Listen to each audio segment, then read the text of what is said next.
အော်ဘာဖြစ်လို့နေမကောင်းတော့လဲပြောပါဦးဟမ်စာအောင်မကြိုးစားဘူးအော်ဆရာကဗျာတင်မိမယ်လေစာမကြိုးစားတချင်းလည်းတင်မိမယ်လေတချင်းတချင်းရပြီသားပြီတချင်းရပြီအဲ့ဒါဆရာကိုရှိုးပြပါဦးအဲ့မတမီးနဲ့တမီးပြင်းဆိုတာပဲအဲ့ဒါဆရာဆိုပြပါဦးတချင်းရဆိုတမီးရတမီးမေရီကိုအောင်မေလို့အော်ဆရာကျောင်းကိုဖုံးဆက်ပြီးခေါ်လိုက်မယ်လေနော်ကျောင်းအဲ့ဆိုလာအကျောင်းထဲမှာသွားမယ်လား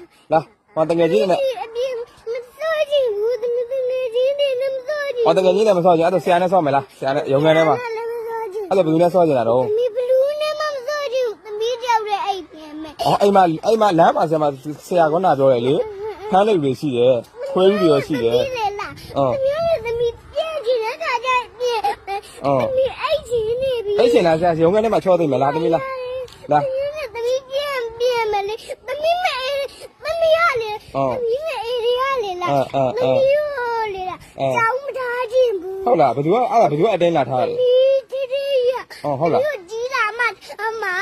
တမီးကမကြီးသေးဘူးဒါဆိုတော့ကြီးသေးဘူးဘာဖြစ်လို့လဲတမီးမြတ်တွင်းနေကြပြီ